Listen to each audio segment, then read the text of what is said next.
What up, y'all? What up? What up? What up? How y'all doing? Let's do this.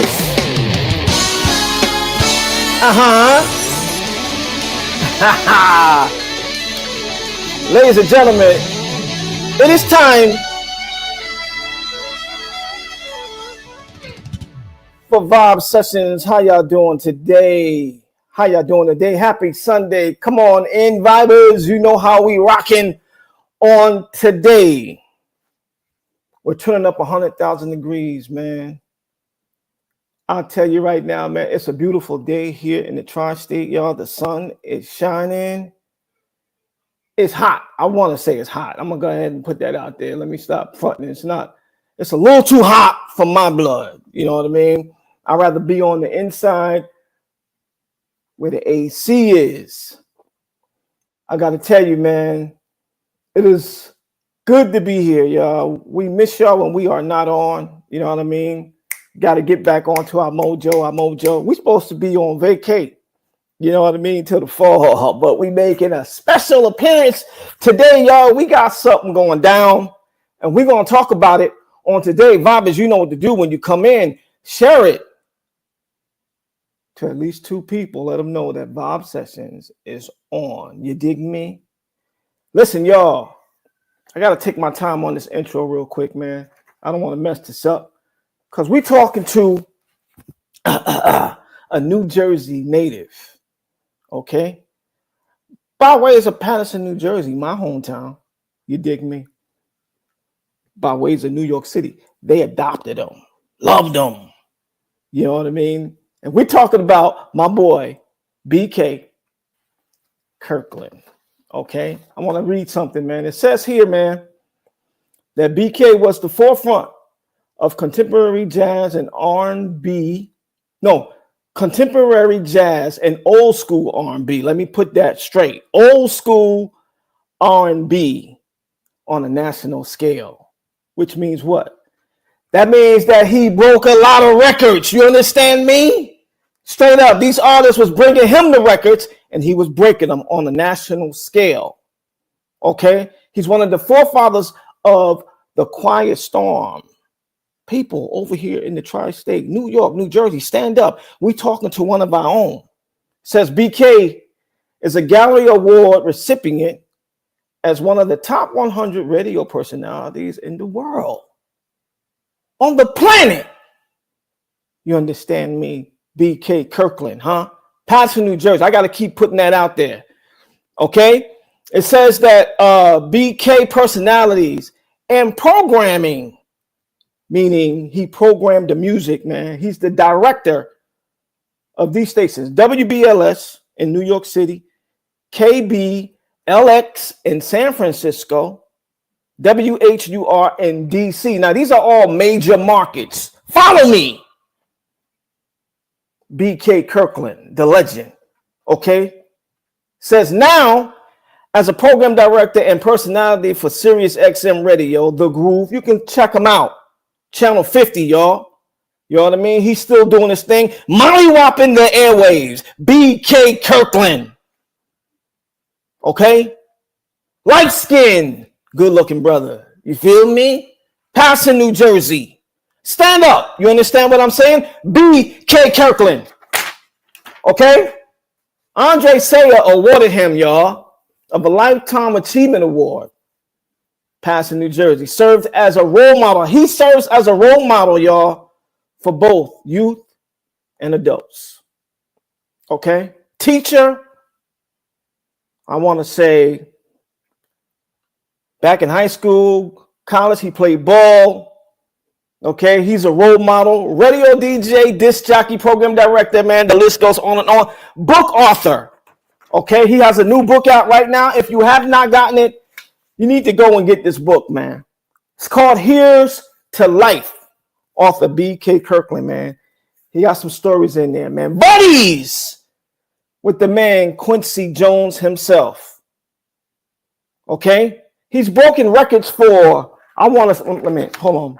Where's my list? Who he has broken records for, man? He's broken records for. I'm gonna go off the top of the dome. Smokey Robinson, the Manhattan, Stylistics, You know what I mean? He's done this. You know what I mean? The list goes on and on and on. That's just to name a few. When I find my list, I'll run it off. But we get ready to get into it, man, and talk to my man, BK Kirkland, man.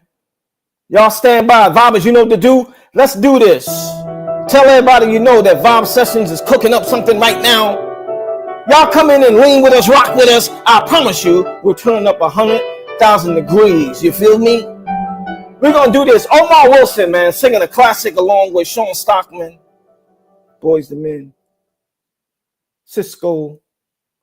I think there's another gentleman singing with him, Raheem Devon, man. It goes something like this, man.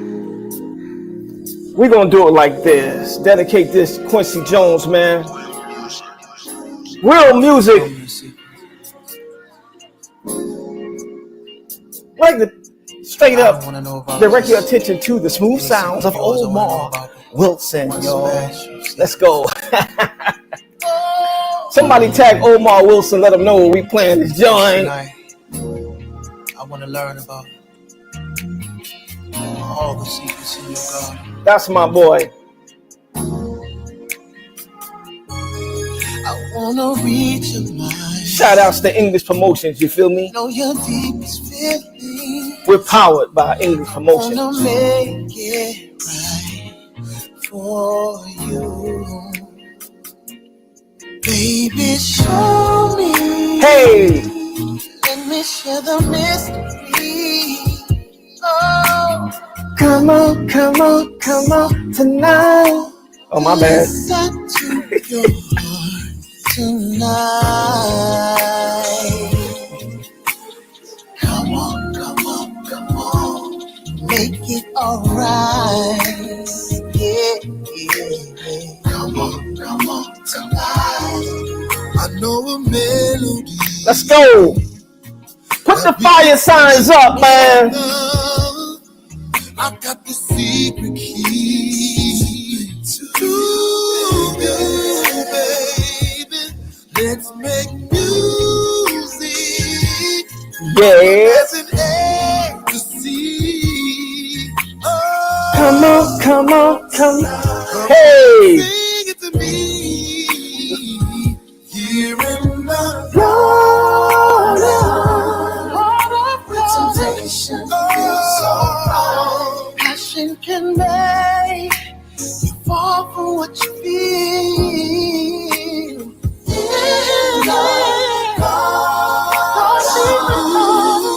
We can make it come alive.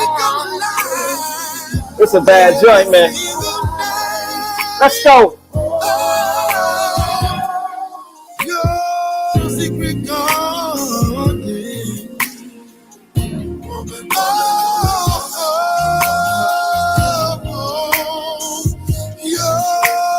Listen, if you like old school R&B, man, put the fire signs up, man. You can make love off this type of stuff. Let me lay beside you. Do what you want me to. All night. Sean Stockman, Boys and Men, y'all. Gonna hold you. Ooh, baby, can I touch you there? Come on, come on, come on, Come on. I can keep you satisfied, baby. come on. Come on. Hey. Baby. Y'all, man, wow. Cisco. I'll take good care of you. That's what a man is supposed to do. And I'll be there for you. Woo. Ready on your head down. Shut it down. Let me, Baby. take me with you. Let's go, y'all.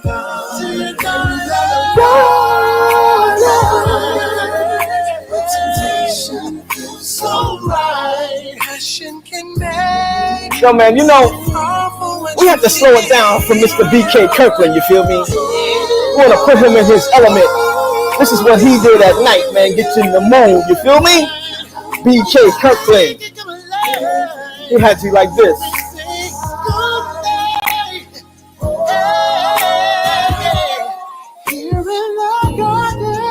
Let's go. And Robbers, let him know BK Kirkland is on, baby. He's coming. I've never wanted anyone. Patterson, New Jersey. Stand up, you feel me? As much as I wanted you. And I want you to show me, I want you to tell me, I want to feel. Woo, man.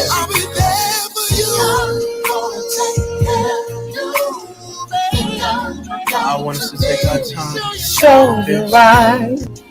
Listen, Because y'all might as well, yo, show you right now. Let's go.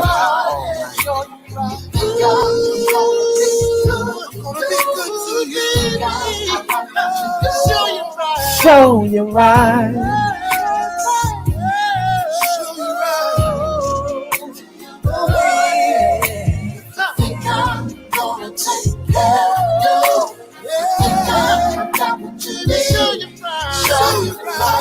Oh yeah.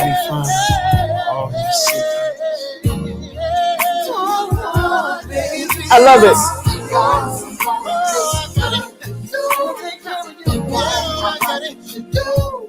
Show you right.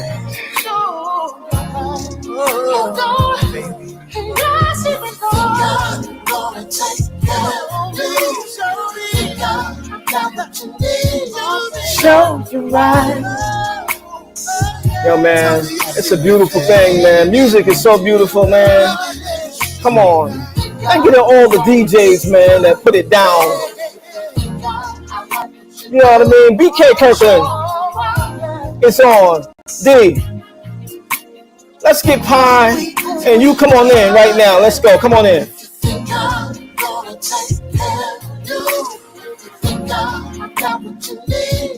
Show you right. Come on, y'all. Come on, man. Let's go, Oh man. goodness. Shout out to Omar Wilson, Sean Stockman, Cisco, Raheem Devon, man, for a remake. Quincy Jones, Secret Garden, man. This young man, that we get ready to bring on, y'all. Patterson, stand up. Let's get Mr. BK Kirkland in here. Viber, stand by. Let's get BK in, man. He don't got too long. We got to get him in. I want to talk to him right away. There he is, right there. The champ is here. You see him. Hey. How's everybody? Everybody's great. How's everything with you, sir? Good. Thank you for having me. Man. That may be the most concentrated introduction I've ever had. Nitty Green. Listen, man. Feel me? We really appreciate everything that you have laid down, man. This is why we do what we do. Like, this is, listen, I come to find out that this is not an easy job. You know what I mean?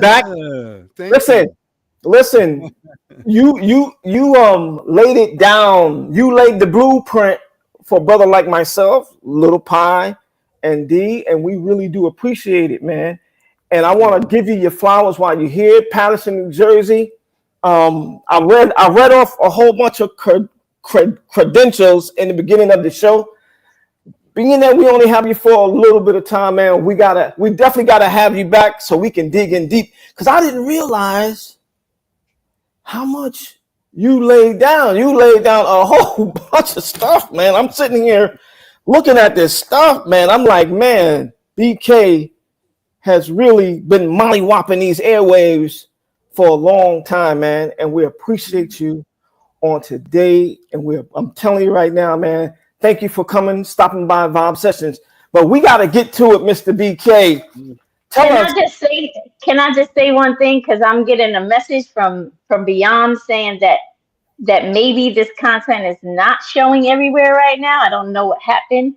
Okay. So if everybody in the chat can see this, please send some comments.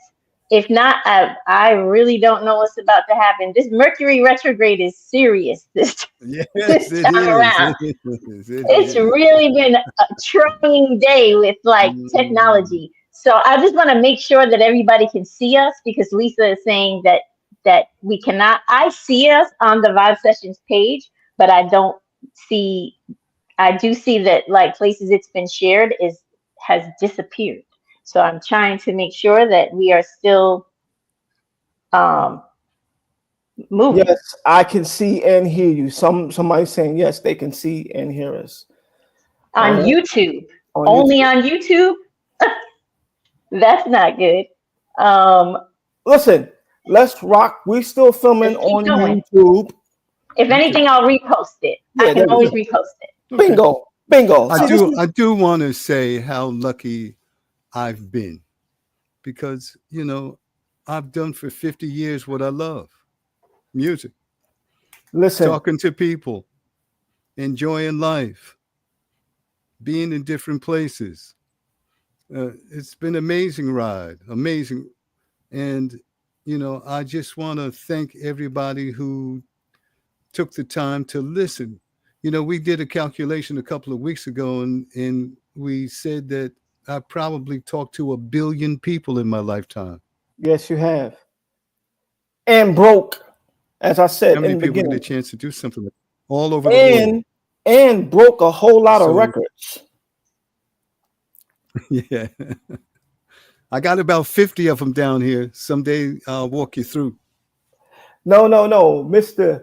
BK. I mean, you have helped a lot of artists get paid by playing their records on the radio. You have broke a lot of records, took them to number one because of you spinning these records. They were able to provide for their families, man, and we thank you. Yeah, And we can thank we you. can name them. We can name them if you want to. Can you explain? Just give the people five artists that you help break their careers, man. Wow. Let me see. I'm going to look around real quick. Uh, well, let me say this. Um, I've always had the mentality um, not to choose the music solely on my own tastes. Correct. Even songs I didn't like, I will take into the midnight hour and go ahead and do make it or break it. Let the audience speak for the material. Now, something may only last a week or two, Right. but a lot of that material went on to be big hits for a lot of artists and whatnot. And we're talking about some hip hop too. When I was at BLS in New York in the 80s, because I pretty much finished the 80s. Frankie Crocker started the 80s, but 83 or so, I came back from San Francisco and LA and took over BLS. And that's also around the time that we started playing some hip hop. So Right. we were the ones who broke like Dougie Fresh on the hip hop side, um, and a number of Heavy D. We used to hold court in a place in a nightclub called the Red Parrot. Right. And we used to do live broadcasts and whatnot. So Percy Sutton, who owned BLS at the time, when I took over, he said, "I don't want you to play rap." So we started out one night when Dougie Fresh just came by with a track in his hand. He said, "Please, can you get me on?" So I told Bugs, my music director at the time, I said, "Well, let's play him after midnight because the chairman's probably asleep by then." So Right. we sneak in some hip hop and whatnot and do things like that. So we did a little bit with that. Hey, I broke a lot of music for the superstars too: Michael Jackson, Smokey Robinson, Come on. Temptations, Come on. and whatnot. But it was such a pleasure and so easy. I remember when one day, this is a short story for you, Rick James, who hadn't really gotten a foothold in R&B at that time, he came out with that record "You and I was sitting in Hal Jackson's office, my boss, and the Motown promoter Skip Miller came in with Rick and whatnot. Met Rick, sat down for a few minutes, and we put "You and I" on a turntable in Hal Jackson's office.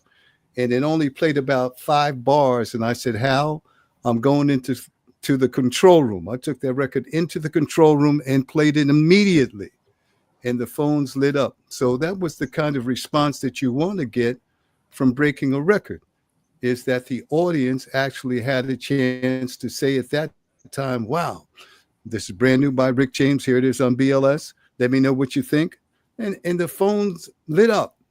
I did that with Frankie Beverly from Maze in San Francisco. Wow. He didn't like doing radio interviews because he had a speech impediment. But he came by, sat with me for like 2 hours. Happy Feelings was coming out at that time. We played some Happy Feelings. The audience, what do you think? It broke the phone lines, request lines. The business line and the business office went dead as well. We couldn't do any business because of that. So those are the kinds of examples I like to put out there and whatnot, just to let people know that, the audience is really the people who break the record. We put it on there, but we give it a hearty endorsement, just like you do, Nitty. Right. You know what I'm saying? Build it up a little bit and let it go. Gotta let it go. So that happened that way for me with a number of key artists, to answer your question. Listen, let me just touch just a little bit on this before we talk about this wonderful book, Here's to Life. The takeover. You mentioned the takeover. You know what I mean? Now, God told me to stay right there, son. Stay right there. The takeover. Okay? You took over for the legendary Frankie Crocker, who was, I want to believe he was one of your mentors, but you took over. And you was one of the forefathers of the Quiet Storms. Now, I know a lot of our people in the chat knows what the Quiet Storm is all about and what it did, the mood it put you in. People used to pull over on the side of the road, man, and sit and listen to the Quiet Storm, listen to you throw down like that, man. Let's talk about that takeover right there, man. How did that come about? All right, so WHUR in DC was the first station with Melvin Lindsay to play the Quiet Storm. That'd be 1976 or so. But I started my radio career around the same time. In the Midwest, we used to do something called Blue Monday, where we would go all ballads on Monday evening, ballads and blues and whatnot. So it wasn't that the Quiet Storm was something new. It was just marketed in a different way, called the Quiet Storm. Right. I became key to the format when I had a fight with Frankie Crocker. The management at BLS said, hey, we got a spot for you in San Francisco. We'll set you on a management track. We're going to let you program a station. And so they gave me the San Francisco station, and they said, what do you think you can do with it? So I said, let's do a Quiet Storm because, San Francisco's a laid back kind of market. Right. But they like a little jazz and whatnot. So I blended together the ballads with some smooth jazz and whatnot. And we were the first station in the country and the only station in the country to do a Quiet Storm 24/7. So we became so popular and dominant with the format. We moved it from San Francisco to LA for a couple of years, did really well there. And the HUR guys used to come out to San Francisco and LA just to listen to our version of the Quiet Storm to get ideas for their Quiet Storm. Course. So that's how we tied the Quiet Storm together on the East Coast and whatnot and around the country. Wow. Pie, you want to jump in on that one? I just want to ask a question. First of all, thank you for being here. I didn't realize you were from the hometown, Patterson, New Jersey, which is another legend from home.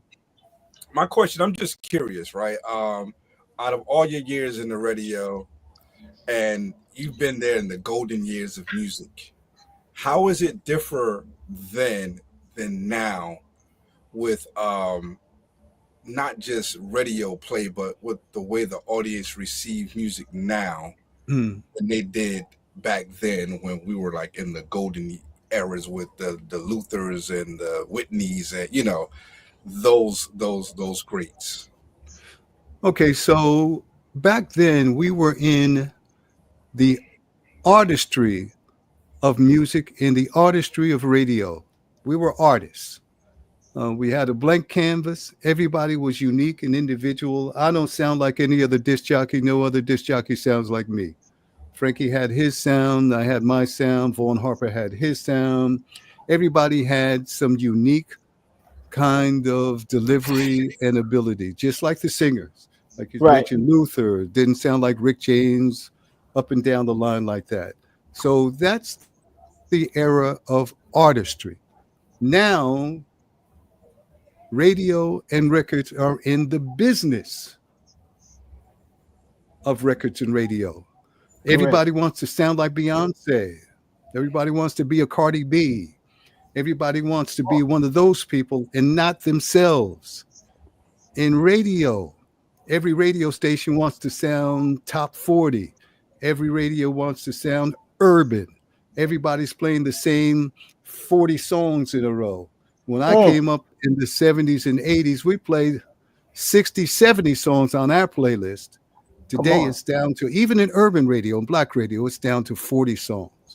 Wow. That's ridiculous because nobody wants to take a gamble. Everybody wants to be safe. All the businesses, they got millions of dollars that they're making, but they don't want to take a chance to be number one. So what they do now is they consolidate. There are companies that own 4 or 5 radio stations in a market. Used to be back in the day, BLS, we could do a 12 share. Today, it takes one company, 3 or 4 stations to do a 12 share. They get 3 shares here, 3 shares here, 3 shares here. So the difference, I believe, is the mentality of the business people who own the stations now. They're just about the numbers. They want to do business. Wow. We used to do artistry. You used to be, you go to a market and somebody brings me into a market. They would send me into battle against Frankie. They would send me in to DCs that still at that time, people were, conscious of the fact that one person can do the job. In other words, one person can still dominate. Now it's not about the corporation dominating. It used to be about one person dominating. And you used to get paid for that too. I mean, the money we made back in the day, in the golden days behind Frankie broke the glass ceiling with regards to money. But a whole lot of brothers and sisters making 6 figures for sure. Wow. Pie, that was a great question, man. I mean, it's definitely. Did I answer it for you? Yeah, you did. You did. So how is it? Now, one more question. We're gonna go to this book. How is it differ from? Because you're now on XM Radio, correct? I'm now on iSoul Radio. I left Sirius about 2 years ago, and I'm with an independent company, which I love. They give you the freedom to do what you want to do, be who you want to be on the microphone. Pretty much in satellite radio, it wasn't that way anymore. We were kind of corporate announcers, you know what I mean? Reading liner cards and things like that. These people at iSoul Radio, which I love, give you a chance to really throw it back. When I go on there, I go back to my BLS days and just let it go. And I have a great time on there because I'm creative on there. I can bring out my alter ego. If you know me a little bit about my reputation, my middle name is Carrington. So I come on sometime as Billy Carrington Kirkland, and I let you have some of that Carrington. You know me? I feel you, but hey, listen, it's crazy because you were one of the, I want to say, creators of XM Radio. You were one of the first. In the beginning, when they was rolling it out, you were there. I heard a story that you signed on because you knew that it was going to be this was going to be a conglomerate situation that you didn't even take it to your lawyer. You was like, yo, this sounds That's true. This sounds great. I'm going for this. I didn't even take the paper, the contract to my lawyer. I signed it on site. They had 90 studios on Eckington Avenue in DC. I'd never seen anything like this before. I said, damn, this is really Radio City right here. You know, you got 90 studios. You're serious about what you're doing. Let me have some of that. So, now, wait, Mr. Kirkland, you got to keep it 100,000 with us. We like to keep it 100,000 on sessions, sir. You said they had 90-something studios up here. This is Radio City. All right, and you looked at this and was like, yo, I'm getting ready to turn up 100,000 degrees in this building. And you signed it. Now, was it lucrative for you, sir? Because please, Sirius XM is the plug right now. I want to know, you're not there, but tell me, give it to us raw deal, sir. Let's get this straight. Yes, sir. I'm an XM Sirius employee. Woo! Poke your chest out. For XM, I came in for the groove. I came in and programmed Soul Town for him as well. So I dominated music, R&B music from the 60s through the 90s. But the groove was my idea. We were the groove on XM for 9 years before Sirius bought XM. They took over. It was a hostile takeover. They took over. Gotcha. So at that point, we went from XM, which was creative and artistic, to Sirius, which was business. See what I'm saying? Yeah. So when the new management started, we had to cut our playlists. We had to watch very carefully what we said on the radio, all corporate messaging, not room for, any kind of personality of any depth in any way. I like to be unfiltered like you do, Nitty. Yes, you want to be unfiltered. You don't want nobody telling you what to say and how to say it. No, unfiltered. In other words, if somebody got shot down the street, I want to talk about the guy who got shot down the street. Corporate doesn't want you to do that. See what I'm saying? So I'm an XM employee who became a Sirius employee out of necessity. I didn't want to leave my audience in just anybody's hands. I didn't want some $35,000 a year kid who just graduated college and knew nothing about classic R&B, classic soul, or anything like that to represent the genres that I'm a lifelong fan of. You feel me? I can tell the stories because I've been there and I've seen it. These people can only tell you maybe who produced the song and what the title of the song is. There's no depth to it. Right. So, for 22 years, I did that. And then when I got a chance, I just had to walk away because I was tired of doing that. I really was.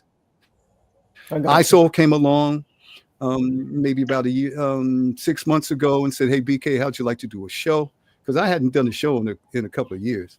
And I tried it on and I liked it. And that's why I'm at iSoul now as opposed to Sirius XM. Well, congratulations. And I want to say this before we get to this book, man.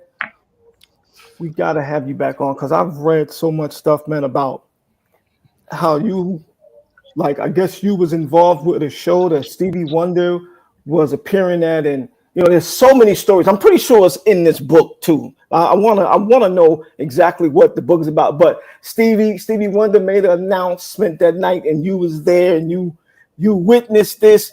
The stories about how you and what's the gentleman name that we just played who wrote Quincy Jones are like Quincy tight. You understand me? I want to know all of this, man, all of this stuff. But listen, man, I'll tell you what we do. Let's talk about this first, and then we're going to go into this book real quick. Next week, this Saturday, Patterson, New Jersey, Silk City Expo. You're helping, do some things here. Do you want to tell the people a little bit about that right there real quick? Absolutely. Nitty, thank you for having me on this. Mm-hmm. Next Saturday, We're doing an expo. We're doing a community thing. Our first year, my group, which includes Rory Sparrow, Leon Moses, and Gail Burton, and Ron Williams, all Patterson natives and whatnot. We did a gospel concert at Hinchliffe, which has been totally redone. It was a former Negro Leagues baseball park, had fallen into total disrepair, nothing but graffiti and trash all over the place. Well, they totally redid it in a major league kind of style. The mayor said to us one day, how'd you guys like to do a show? Because we're looking for something to do with the stadium. So we did a gospel show. It did okay. We did it under the guise of helping the community. We wanted to get into violence prevention. Key, because I came up in Patterson, schooled in Patterson, had music lessons. They don't have music lessons anymore. No more. I had technical and shop classes and whatnot. They don't do that anymore. There were just other areas that kids could see themselves in a career. And today in the schools and whatnot, it's so filtered. Yes, sir. Only around, getting prepared for the next test so we can make the system look good. Not the kids look good, the system look good. Right? Right. That's the same. Right. The commonality was you realize how much violence has really affected kids wanting to go to school, wanting to be in school, wanting to study because you're trying to be white. All of the negative things that affect kids. And it's amazing when you think about it. I mean, across the country, there are hundreds of thousands of kids every day who are fighting this fight in terms of, how important is education for me. And I'm about telling kids to dream. Yes. Tell me what your dream is. And if I can help you as a teacher, I'm going to help you. I'm going to try to introduce you to people. I'll tell your story, but I want to know that you're fully vested in your dream. Now, somebody did that for me, Nitty. Yes. Pie Dee. Amazing. A couple of people helped me out. I was giving out scholarships 2 weeks ago with an organization in Patterson and whatnot. And my end of the show was to let everybody know, I was that kid 50 years ago. Somebody gave me a scholarship. That's what kept me out of the Army and put me into college and whatnot. But it starts there. Somebody believed in my dream. And going back to that, the statistics are there. Violence, teen pregnancy, domestic violence, all of these things are filters that young men and women have to go through needlessly because there's not enough support for them. So we've got a lot of advocacy groups who are going to be there on Saturday. Kids can talk to counselors and things like that. We've got vendors coming. We've got a family atmosphere because we've got live music all day long, and we've got 3 great Patterson groups. Touch of Class, who I went to high school with. Awesome. Riff, yes, the brothers from the Lean On Me movie and whatnot. And we've got Miss Don't Take Me Over. We've got Sybil Lynch as well performing. And we've got salsa music. We've got rock band performing. Going to be playing some Afro beats. We're going to be playing some Motown. We're going to have a good time up at Hinchliffe Stadium. And we want everybody to come on out. And the kids, actually, they'll get, we have pony rides, petting zoo, face painting, balloon art, and all of that stuff. And we got the food trucks, giveaways. We're giving away a couple of big screen TVs. So we want there's something for everybody here at the stadium. And we're just going to try to bring the community together. Patterson is turning up. Pie, you see this? We need it at home, man. I'm currently here now. I no longer live here. I come here every other weekend to visit my children and my grandchildren. Cool. And everything you're saying, man, I see. And as an educator, it breaks my heart to see like a lot of these kids going through what they go through daily. And it's because of the culture that they're raised up in. Like I remember speaking to youth at one point in time, and I was explaining how families will celebrate someone coming home from prison, have a huge party for them, and then the kid that just graduated from college, oh, congratulations! Like I will, you know, I would like we're so backwards in our culture because everybody just wants to be the tough guy in the hood, and it's like, but him coming home from prison, that's cool, but it's not as important as the young man who finished this degree in college, and this is why a lot of the youth don't want to go to school or further their education, because in our hood, those accomplishments aren't being celebrated like being a part of the streets are being celebrated here in our hometown. So I'll definitely be there. I'll be there with the guys riff. Thank you, Pie. And I want to definitely get this out to everybody, man, because the community needs this. And I appreciate you for bringing this to the community along with your partners. Thank you. And for being a mentor for, you know, the young people as well as the adults. We really do appreciate this, man. We really, you know, we need that. The word mentor can be intimidating, and it shouldn't be. Mentor means, you know, you can ask an adult a question, any question. If I can answer it for you, I'll answer it. If I have to send you over to Pie or Dee or Nitty the answer, I'll do that for you. But it starts with the kid having enough courage. All right. Deep down inside, reach for your own courage and ask the question. If you don't ask the question, you don't get. My mother used to always tell me that. If you don't ask, you don't get. So if you want to do something, I'm going to open that conversation up when I meet you. Who are you and what do you want to do with yourself? Because, you know, 99% of the time, there's either no answer or there's confusion or, you know, people are shy. And that's not really who they are. Right. Because deep down inside, there's an answer there. We trying to pull it out. And then you become a mentor. Then I can help you. But I can't pull it out of you. I just need you to develop the courage to go ahead and say, boom, can you help me? Look at that, man. Okay, let's do this. Let's do this, man. I'm just going to go ahead and put this on first. Watch this. This is a world premiere. Yes. World premiere. Yes. So, Here's to Life. This book came out in December. Am I correct, sir? Yes. Okay. Mr. Author, B.K. Kirkland, please explain to us, man.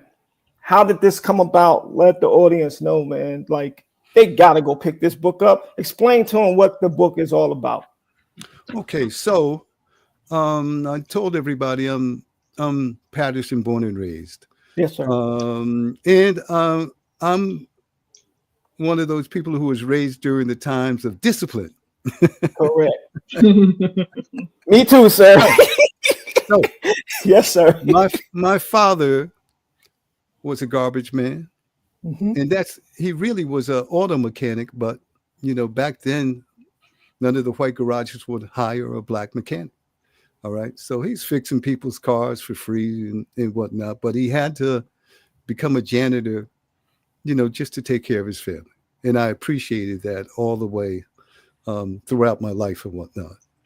My older brother and cousins are doctors. And I was the kid that they sent outside to play so they could study. You know, right. Leave your brother alone, he's studying. Go out and play. Right. Now, like I said, a couple of things happened to me where I got into college and whatnot, did a little bit of college radio. I fell in love with that. Came back to Patterson, from Patterson State, taught at Eastside for 4 years and whatnot. Once a goal, always a goal, sir. There you go. And, so somebody one day said, one of my students came up to me because, like I said, I always ask them to tell me what your dream is. What do you want to do?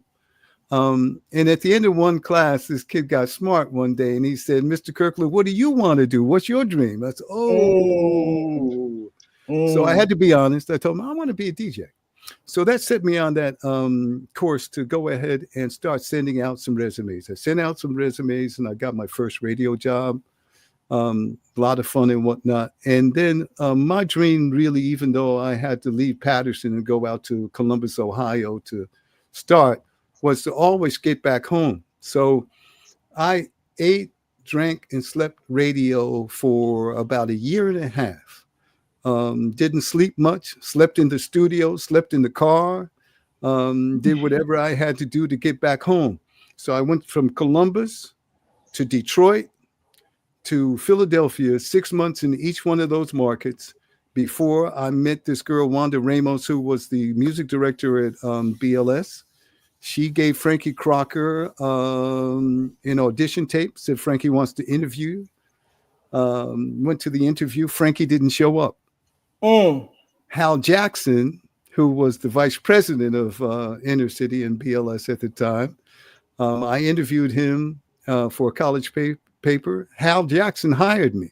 So now I'm a Hal Jackson employee, not a Frankie Crocker employee. The first person on BLS without Frankie's approval, because he never got a chance to come in. And so it set up the dynamics of a big fight between me and Frankie, because, it comes down to it inevitably after Frankie did his payola trial and whatnot, whose side are you on, BK? And I say, hey, man, I'm on Hal's side because Hal hired me. That's right. So every chance that Frankie got to snipe at me, he sniped at me because I wasn't part of his staff. And let's make this long story short for you. There have to be 1,000 people who helped me along the way. All right. And the idea of the book is for me I drop names in here and more names. I drop my babysitters' names. I drop everybody's baby, everybody who I felt really played a pivotal part in my development. To help me get to this point and whatnot. And this book is a real thank you. The second half of the title of the book is Here's to Life.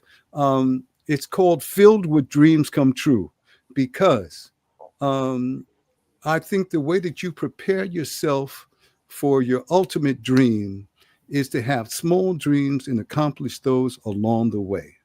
Small dreams to the big dream, and go and I call them dreams, but I mean, they are just basically goals that you set for yourself.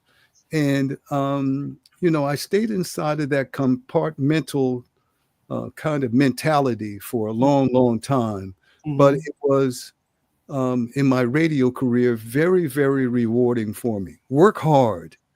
Work harder than the next guy. My father used to say to me, no matter how hard you're working, there's somebody working harder.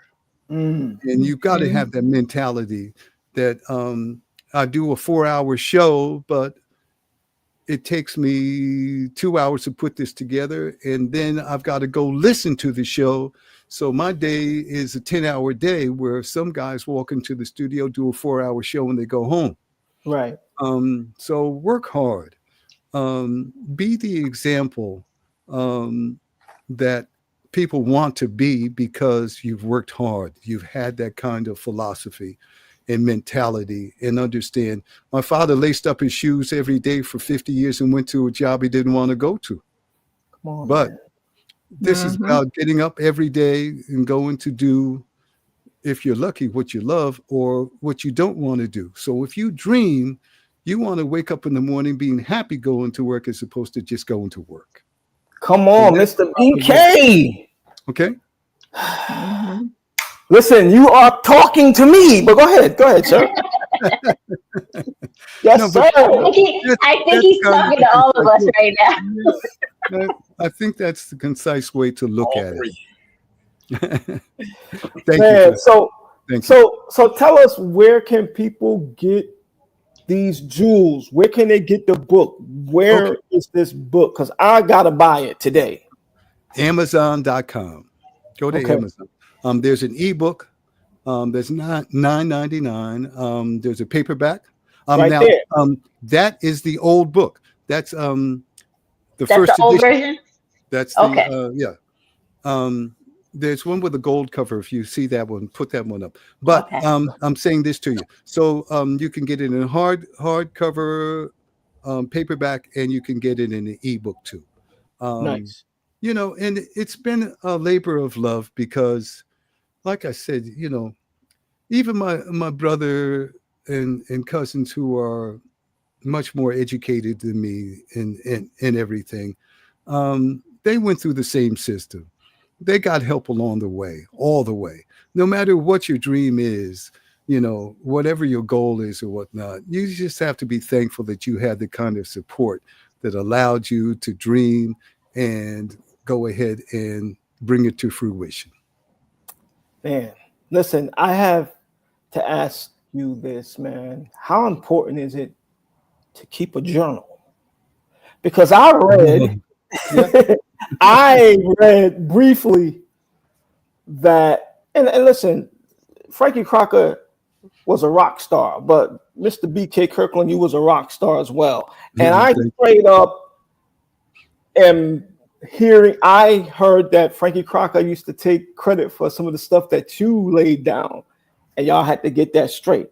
So my question was, how important is it to keep a journal in case you got to whip it out? I know this book came about because, you know, you had to put some things down. So I'm looking forward into reading this book. But how important is that journal? You want to tell it sounds like you read the book already. Come on now. All right, so here, that's the book. Yes, sir. So in college, my first year, the World Civilization professor told us to keep a journal. So we had to keep a journal. And that's what happened. I got about 50 years of journaling that I've written down. And the important events and whatnot certainly are in the journal. What happens is in my career, Frankie Crocker gets all of the credit for WBLS. And I don't take any of that away from him, the things that he accomplished. No issue with that. But he gets credit for some of the stuff that I did. So my son, who's a music producer, he worked with Mac Miller, the rapper. Yes. He's helped him produce that hit track, Best Day Ever. Right. And whatnot. And the record company didn't want to pay him. So the record company went back into the studio and re-recorded it without my son's input and whatnot. But I got my son, you know, some legal advice and whatnot, and we threatened a lawsuit, but it encouraged the record company to go ahead and do the right thing, and he finally got paid. And I said to my son, don't ever let somebody take credit for your work. Then a couple of days later, I saw an article on Frankie Crocker where he was getting credit for some of the stuff I did. And the light went on in my head that, you know, you need to do something about this. Mm-hmm. So that was also impetus for me to go ahead and write the book too, because I set the record straight. There are illustrations in there and pictures and notes and whatnot that, you know, validate the things I said. And it's funny. I mean, even though I can validate it, it's, you know, amazing how many Frankie Crockerites come after me and whatnot, that he's still the greatest. And I say, well, yeah, he's still the greatest, but I did that, not Frankie. Listen, he was definitely one of the greats, but you are one of the greats, man. And we appreciate, again, you blessing us with your presence on today. Coming here on our sessions, man. Thank you for your kind words. With us and rocking with us, man. This is super big for us. You know what I mean? We really appreciate you. D, I know you haven't said nothing all day. I know you got a question for Frank. I've been working behind the scenes, but I just want to thank you so much for being here. I'm getting messages. People are texting me saying what a class act you are. And I would definitely agree with that. And I would just like to ask you a question we ask a lot of our guests. What would you like your legacy to be when it's all said and done? You know, at this point in my career, I'm trying to work on my family for the first time.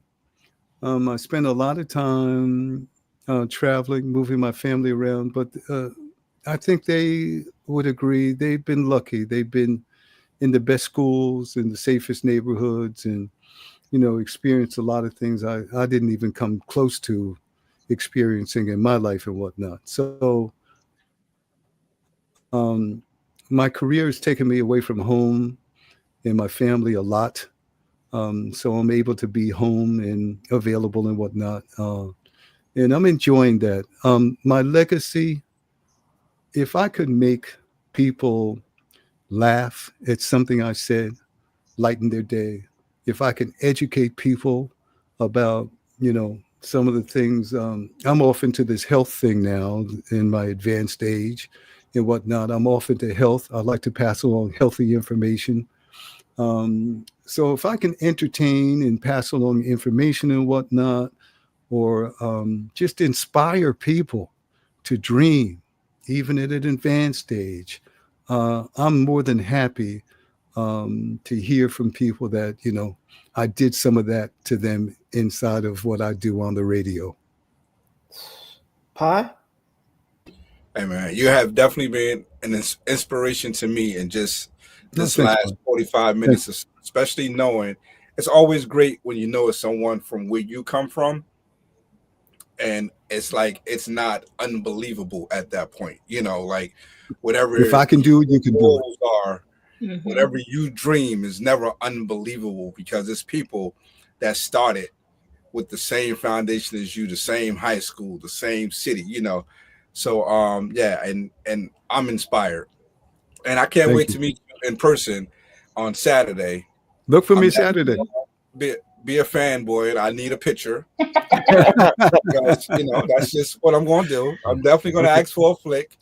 So, just so that you know up front, when you see me, he's going to be running. He's going to be like, oh, here comes the you see the little guy coming. He's coming for a picture. Yeah. Thank you so much. You have definitely been an inspiration. And I'm definitely going to share this interview with even my own sons so that they can see, because I have sons as well that are becoming entrepreneurs in their own respectful fields because they feel like they want to build their own legacy versus building someone else's legacy for them. And I'm glad I was able to raise that young man. So thank you so much for kind of like confirming that in me as a dad. It's crazy. You are welcome, sir, and thank you.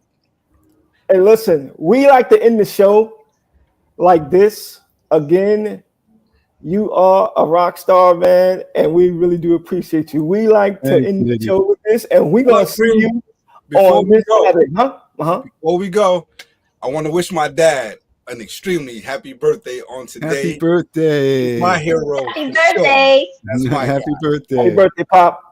Now watch this. Watch how we do this. Shout outs to Lisa English one more time. My man Leon. Listen, we're gonna see y'all this Saturday. The Leon Lee boys is gonna be in the house. Good. We'll be there. All right, check it out. Watch this. Watch this, Mr. BK. We end the show like this. You see that guy right there? Mr. BK. He has broken records on the radio. Because he's a machine, y'all. You understand me? You can't stop him. Ray Goodman and Brown, the Manhattan, Smokey Robinson, Harold Melvins, and the Blue Notes, the OJs, Quincy Jones Records, Kool and the Gang, Stylistics. Mr. BK, we thank you, sir. Thank you for having me. Thank you.